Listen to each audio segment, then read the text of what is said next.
Hey, Megan, welcome to the show. I am so excited to have you here today. This is going to be so cool. Yeah, I'm super pumped. Thank you for having me. Yeah, of course. I had to have you on, right? Because we've met in real person after Yeah. virtually becoming friends and working together on projects. So, yes, you had to be on the show. So, I could share your expertise with my audience. So, thank you so much. Yeah, absolutely. So, today we're going to talk about Facebook ads and creating that strategy. But before we get into that, I want to know a little bit more about you. I want my listeners to know a little bit more about you. So, how did you get into really focusing on ads? Yeah, I'll spare the super long story. But my background is actually in like sales and business development. And so a lot of what I learned in that business has translated into what I'm doing now. And it actually propelled me to start my business. Back in the day, I was doing a lot of like LinkedIn coaching, teaching people how to use tools like LinkedIn to build their business and build their brand. And then I expanded into Facebook and Instagram advertising. And I really just honed in on that. That piece really took off. I've had my business now for about a little over 5 years.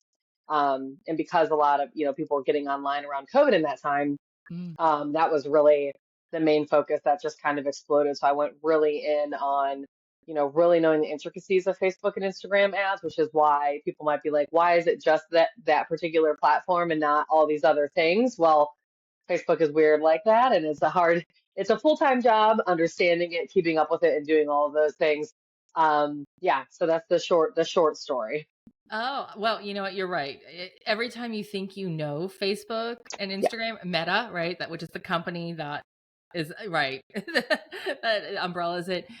As soon as you think you know it, they change all the rules and you have to figure it all out again. So I can appreciate hmm that comment about it's a full-time job just staying on top of it. It 100% is. So we're going to mainly talk about Facebook ads because a lot of people, they first off, they may think they're running ads and they're boosting something, which we'll talk about that in a second, or they want to run ads, but they're just really not sure how to. And there's questions about budget, there's how do you do it? And so I don't want you to answer all those right now because we're going to dig into all of those. But what is the difference between actually coming up with an ad strategy and clicking that boost button that Facebook puts in front of you like a blinking neon sign? Click me, click me. Yes, yeah. I think, Meta's trying their best to make it easier to leverage certain aspects of their platform, which is why they do things like the boosting. However, when you boost, you don't have access to as many placements. Your results aren't as good. So, meaning your ads aren't going to show in all the places that they would show if you went into the ads manager, which is the hub of actually running ads on Facebook. Um, then the results just aren't that good. So like about once a year, I'll go in and I'll boost to see if anything has really changed in the process and the delivery and the results. And so far, it really hasn't. Most of the time when you're boosting, it's just really showing some content to your followers that might go outside of that. But you're going to pay a lot more for the results that you get when you boost versus if you're strategically running ads and using Ads Manager. So how do you even create an ad? What do you need to know if you've never done it before? Yeah.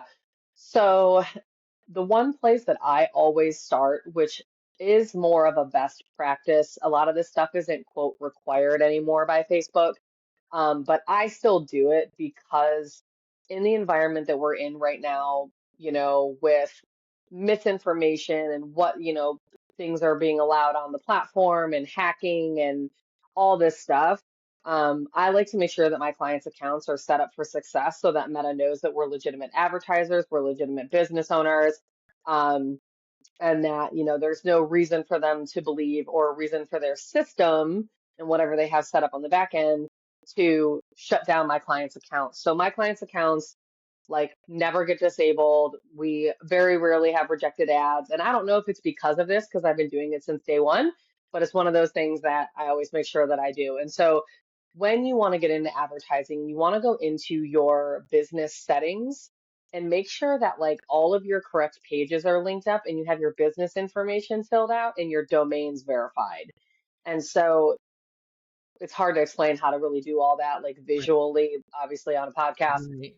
But in that business settings area, you want to fill out all of the information. Make sure that your two-factor authentication is turned on to prevent hackers, turned on for everybody. And yes, it's a pain because their two-factor has been quite intense over the past year. I think just with the environment, it'll probably continue to be that way. Um, and so just making sure you have that set up and like your domains are verified that you're going to be running your ads to and that all your business information is filled out, like the address, the phone number, and all of those things, Yeah. just to really show Facebook that we're legitimate advertisers. So that's the first place to start. And then when you actually want to start running ads, you want to leverage Ads Manager inside of your business portfolio to do that. So, what are some of the benefits of running an ad? And that probably sounds like such a simple question, but some people might not really understand what those benefits are. What can you do when you run an ad? Yeah, so one of the biggest reasons that my clients come to me when they start taking a look at paid advertising is that they are burned out on the content creation wheel. They are trying to create content and get clients in visibility organically, whether it's on TikTok, Facebook, Instagram, LinkedIn, wherever. There's a lot of platforms out there, and it's hard to understand the algorithms for all of them, keep up with all of them, and also be able to create content that's going to get you not only consistent visibility, but visibility to the right people. Because yes, going viral sounds like it's great, but honestly, it does not do a lot for you if those people are not the right people Amen. to Preach, be in girl. your world. And, right. And just because you've gone viral one time doesn't mean you're going to go viral again. You will exhaust your audience. Yeah. And so, people get into paid advertising when they want to really leverage their time more and continue to get visibility. And that's really what advertising allows you to do. Advertising in general, not just on, Facebook and Instagram, but allows you to really be out there, be visible, getting people to engage with your brand and your business without you having to be like on Instagram stories all the time and feeling like you need to share the behind the scenes of your life and like keep up with trends and dance. And, my biggest gripe with Instagram lately is like, I don't want to be a video editor to be able to put out a piece of content. Like, things like that that are really frustrating. When you have ads, you're paying to play, you're getting that guaranteed reach, you're getting those things. So it makes it a lot easier to integrate into your business without putting more pressure on the business owner to do things like that. Yeah, I get that completely. Now, you focus mainly on business owners who have a podcast. Yes. And what led you to that's such a niche market. Like, what led you to focus on that particular group? Yeah. So over the past 5 years, probably the first three and a half, I was working with a lot of online business owners, coaches, and course creators, people that have digital products and programs, also some service providers and a little e-commerce in there. And then like I was doing a lot of like big launching and stuff like that. And so I was like getting kind of burned out and I was like, you know, what's a different niche I could get into? And like, really kind of having that entrepreneurial moment where you're just like, what am I doing with my life kind of thing. I have no idea Um, what you're talking about. yeah, right. Like we No. all have it together. Everything's Yeah, fine. that's a Everything's fine. huge lie. Yeah. Mm-hmm. Yes, big fat lie. And so I actually had a friend of mine approach me, and he's a podcast growth coach. And he was like, "Hey, I'd love to see if you could put together a strategy for people with podcasts and podcasters." And he works primarily with business owners that have a podcast. Mhm. And he's like, "I'll be your guinea pig. Let's try it out and see what happens." I was like, "Cool, that sounds great." So I put together a strategy. It went really well. And then I ended up, of course, because he's a podcaster, being on his podcast and then working with his clients and then really did a lot of market research and did an intentional pivot. I think it was like September, October of 2023, I think it was, and really honing in on those types of business owners, but they also have a podcast as well. So it was a total accidental thing. Um, but it's been really great. It's been such a fantastic like group of folks to work with because I just feel like podcasters are cool. They're easy to talk to. Like, and they always want you to be on their show, which is really Right? fun. So they like to work and do things the way that I like to, which is, highly collaborative, Right.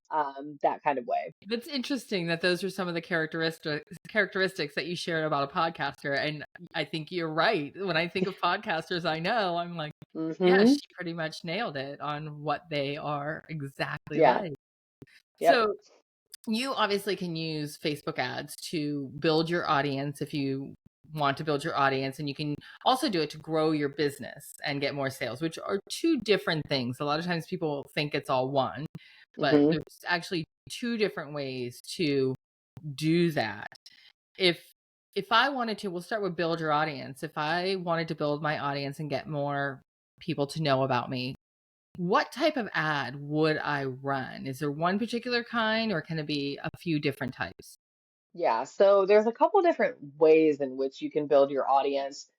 And when I'm working with my clients, there's a couple of things that I do pretty much with everybody from an audience building standpoint. So one of them is honestly taking the content that they've already created and putting it out as an ad to get people to engage with it. So let's say, for instance, it's a reel, and I'm strategic about the content that I choose. I'm not choosing trendy, fun things or whatever it is. I'm choosing stuff that positions my client as an expert. A lot of my clients are, coaches, service providers, things like they are the brand in the business. And so I'm picking strategic content that positions them as an expert that speaks directly to their audience so that if somebody is not interested in what they're talking about or not their ideal client, they're going to move past it. And that's what we want. We want the right people coming through and the wrong people repelling out. And so taking their strategic content, putting it out there, getting people to watch it, actually getting people to watch the video or engage with it in some sort of way. And what that allows us to do is one, obviously gain that visibility factor, but two, it allows us to like build an audience on Facebook and Instagram that we can strategically use in other sort of remarketing efforts down the line. Mm. And then the second way is email list building. So email lists, email marketing, I know you're a big proponent of it, as Huge we all fan, are. yeah. Huge fan. And so that's another one of the ways that I help my clients build their audience, because if they're building their email list with, let's say, a free download, a free resource, maybe it's just like a newsletter or something, sometimes again, going back to like that burnout of like being on social media and constantly creating content, trying to get people to subscribe to your email list can also feel that way, where it's like you're trying to show up and say, hey, download my freebie, or come up with like trendy, cool ways to like integrate it into your messaging. Be like, oh, well, if you want, download this. And it can just become like a big load. Yeah. And you might get people, 10, 20 a week or something, and it just kind of goes up and down. But with ads, you can literally build your email list consistently. You can get people joining all day, every day, and it literally just becomes a math problem at that point where you're like, oh, I'm paying $2 to acquire a subscriber. If I spend $2,000, like I know I'm gonna get 1,000 people on my list, and it's easy. It's easy like that. And so that's another way in which I help them audience build, because a lot of them are podcasters too. So if they want to leverage sponsorships, different things like that down the line in their business or in their podcast, having an audience is really how you do that. That's what sponsors pay for. They pay for eyeballs. They pay to borrow your audience. That's what they want. And so building that audience, the bigger it is, the more sponsorship opportunities that they can get in that way as well. Yeah. You know what? I can appreciate that. And I ran an ad, and I think you and I were talking offline one day, and I was sharing with you that I ran an ad, and the purpose of it was purpose A, which was buy my course, log on for my course. But for this particular ad, I wasn't targeting the right audience, and I recognize that.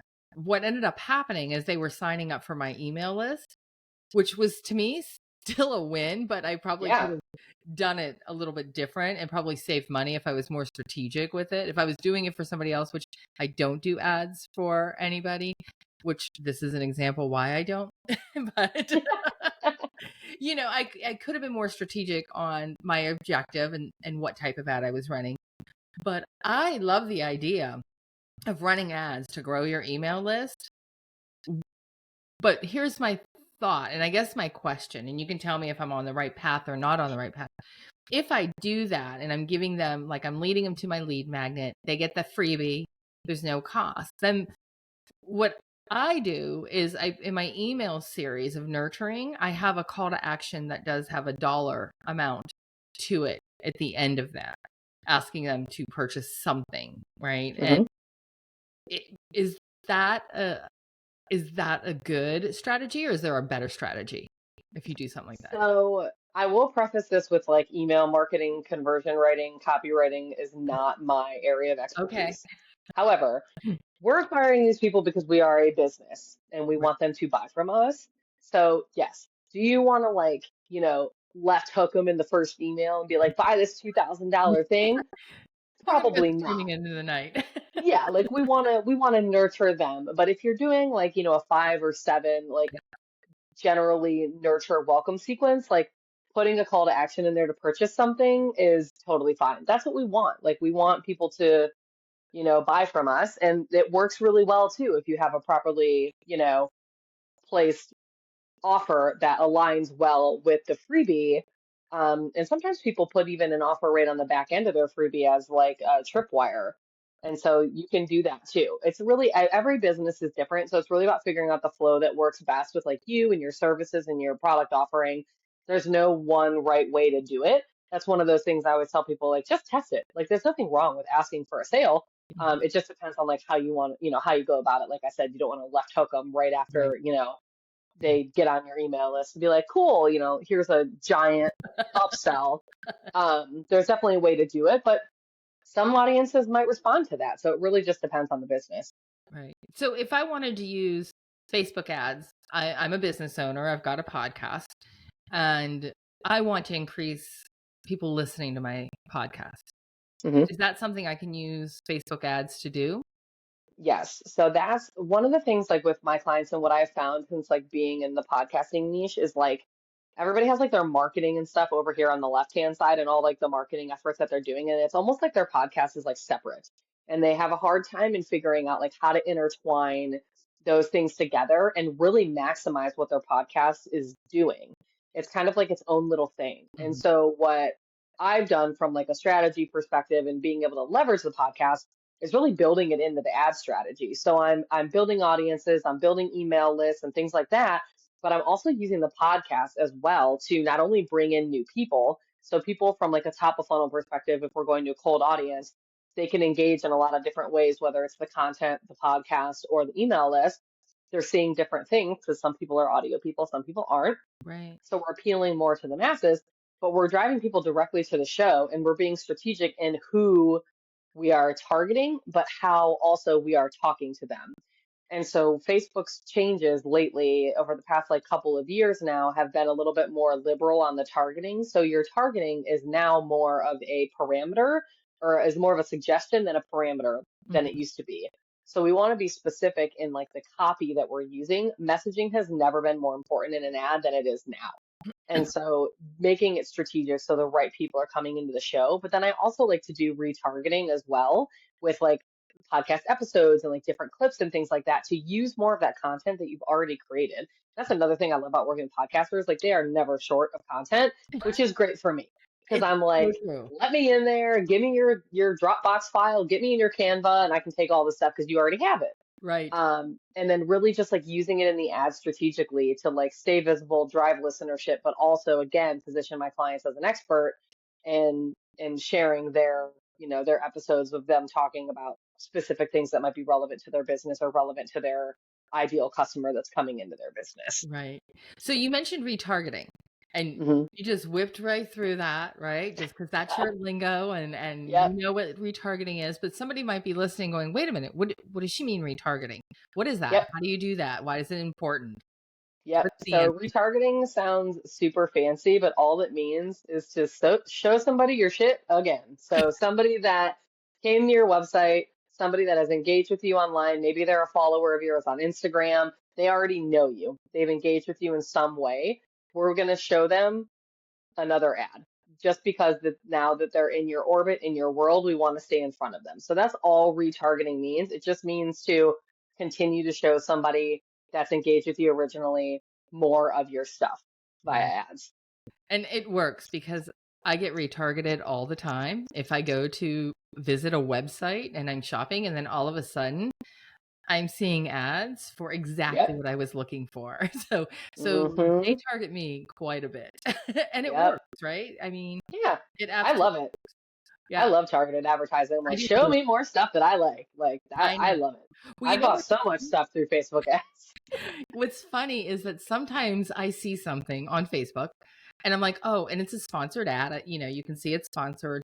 And I'm like, "This is really cool. It's kind of interesting. I don't have the time though right now because I've got stuff to do, but I will click on the ad and look at it and then close it knowing that they're going to target me again because I Mm-hmm. clicked on it, which is probably Mm-hmm. wasting their money, their budget ad money, unless I buy.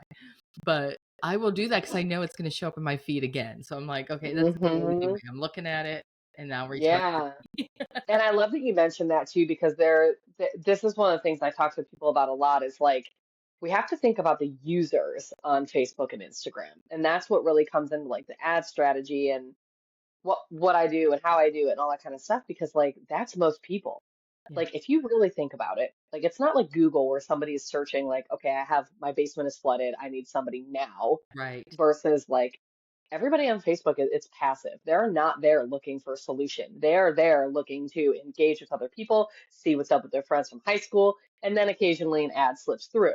Like, and well, not necessarily occasionally anymore, a lot more than Right. before, but like, there's ads there on the platform, or somebody's, sitting on the toilet. That's That's, true. that's the reality of it.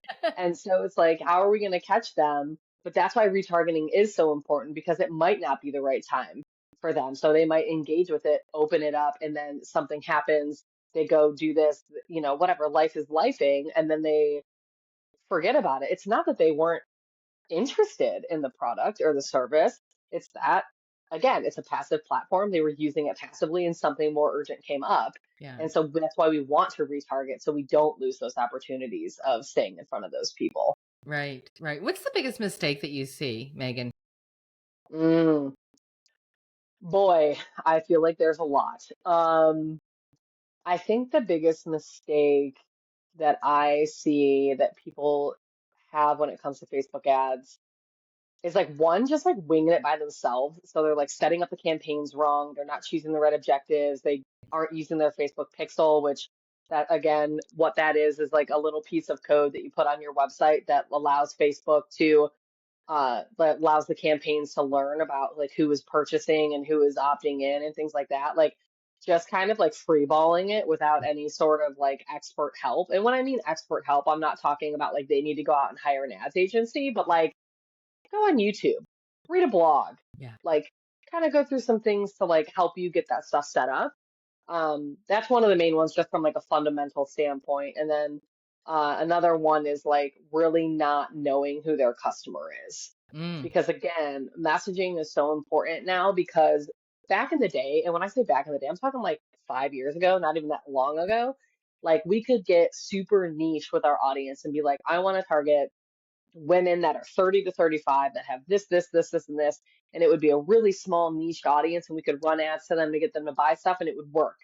Now, with the way that Facebook's audiences are and it favoring larger audiences, that doesn't work as well. And they're leaning more into their machine learning and their AI. So, like, they're just like, it's called Advantage Plus, is what they're calling it, which is basically like, let us go pick who, we're going to show your ad to based on the copy, the landing page, they take a look at all that stuff and then we're going to find out, who those people are because we have all the data. They know about us and our behaviors and whatever. And so that's why messaging is so important. And so it's like, if you're serving everybody, you're serving nobody. Or if you're like, not super dialed in on like who your service is for, who your product is for, then it's just going to be white noise and you're going to pay, for the ads and you're not going to get great results because you're just blending into the sea of things. Right. So that Advantage Plus that you talked about, where their Hmm. Facebook is or Meta's using their AI to tell you where to put everything. Do you do that, or do you go back to manual out of I habit? I test both.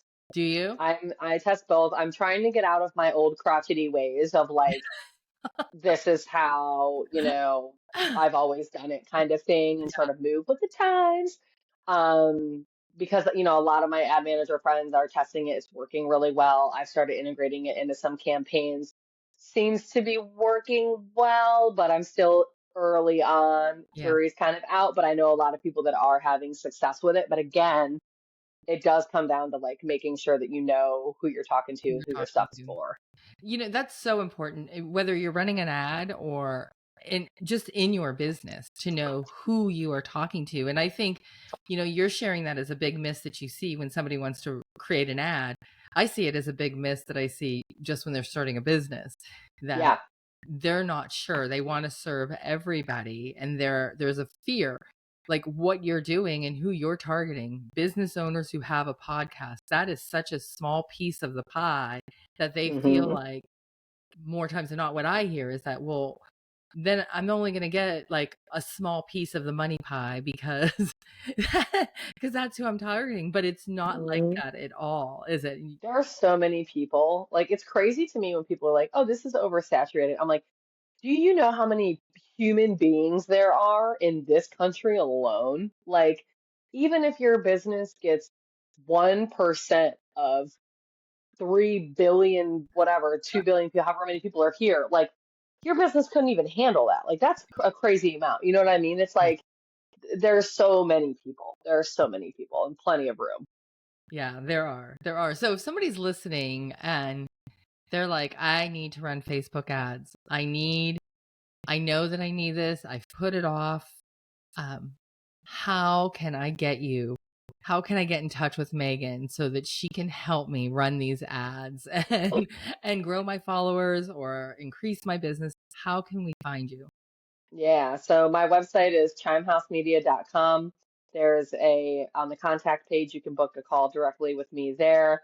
And then you can also find me on Instagram at chimehousemedia.com. I'm in all the places, and I have my book a call link everywhere. So you're welcome to book a call, or if you have questions, you can slide into my DMs. I love a voice note, so don't be shy.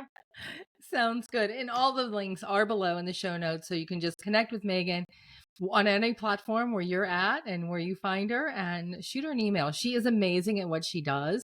So if you are considering running Facebook ads, I highly recommend that you reach out to Megan and connect with her, because she will do exactly what you need her to do. So, Megan, thank you so much for being on the show today. I appreciate your time.